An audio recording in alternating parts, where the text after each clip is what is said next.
Film A Few Good Men menceritakan kasus kematian seorang marinir bernama William Santiago yang ditemukan tewas setelah mengalami pembekapan dan pemukulan hebat di pangkalan militer Guantanamo Bay, Kuba.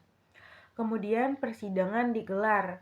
Kasus ini berlanjut ke pengadilan militer, yang dimana dua marinir yaitu Dawson dan Downey dituduh sebagai pelakunya.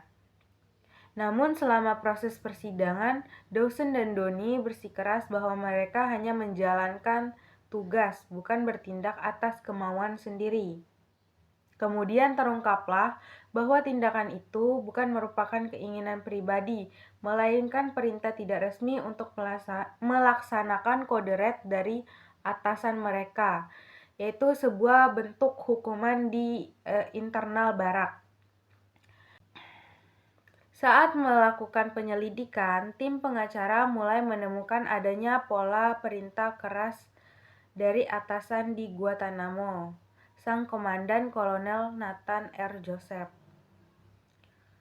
Kolonel Joseph akhirnya mengakui bahwa dia yang memerintahkan tindakan tersebut, yang membuat kasus menjadi jelas.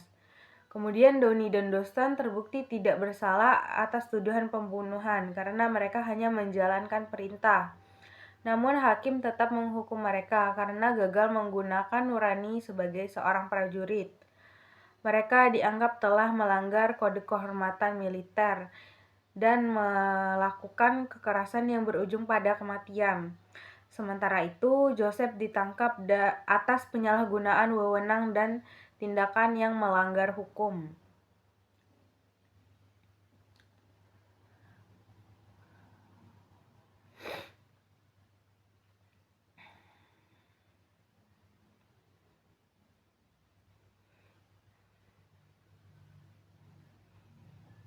Hukum humaniter internasional atau sering disebut dengan International Humanitarian Law adalah cabang hukum internasional yang mengatur jalannya konflik bersenjata.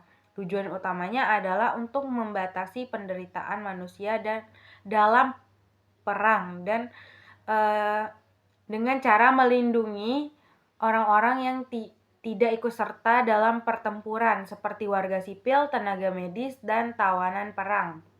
Selain itu, hukum humaniter juga mengatur cara dan metode berperang, misalnya mengenai senjata yang boleh digunakan dan perlakuan terhadap tawanan atau musuh. Sumber hukum internasional yang utama adalah Konvensi Jenewa 1949 beserta protokol tambahan 1977. Salah satu isu penting dalam hukum humaniter adalah mengenai pertanggungjawaban komando.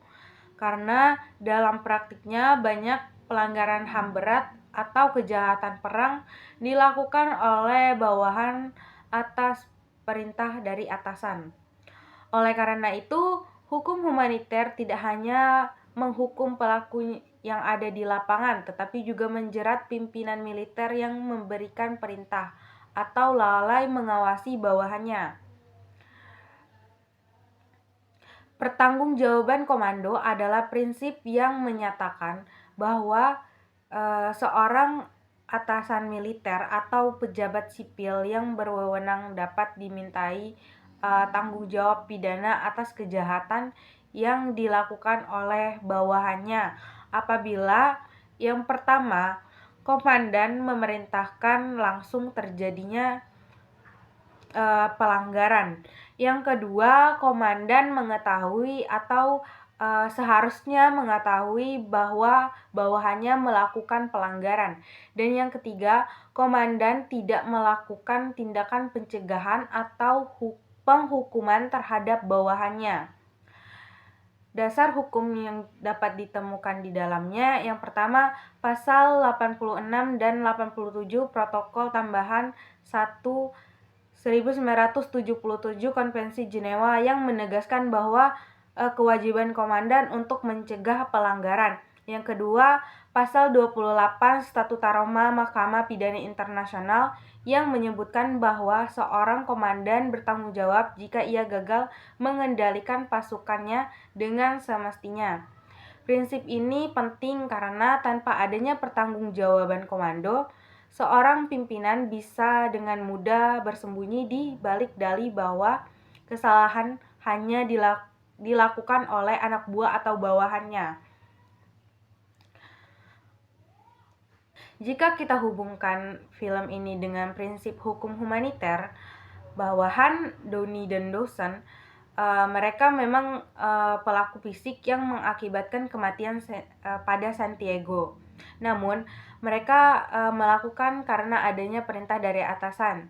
Secara hukum mereka tetap bersalah, tetapi tanggung jawab penuh tidak seharusnya dibebankan kepada mereka karena berada dalam situasi superior orders. Atasan yakni Kolonel Joseph, dialah yang paling bertanggung jawab karena yang pertama ia yang memerintahkan langsung kode red. Yang kedua, ia mengetahui resiko bahwa perintah tersebut bisa membahayakan nyawa Santiago. Dan yang ketiga, ia mengabaikan kewajiban untuk melindungi anak buahnya yang seharusnya menjadi prioritas utama seorang komandan. Dengan demikian, Kolonel Joseph adalah contoh nyata dari bagaimana prinsip pertanggungjawaban komando harus ditegakkan. Dari film ini dapat dirumuskan definisi pertanggungjawaban komando sebagai pertanggungjawaban komando adalah tanggung jawab hukum seorang komandan militer atas kejahatan yang dilakukan oleh bawahannya ketika ia memerintahkan, mengetahui atau seharusnya mengetahui adanya pelanggaran, tetapi tetap membiarkan atau bahkan mendorong terjadinya pelanggaran tersebut. Definisi ini menegaskan bahwa komandan tidak hanya pimpinan formal, tetapi juga pemikul tanggung jawab moral dan hukum atas tindakan pasukannya.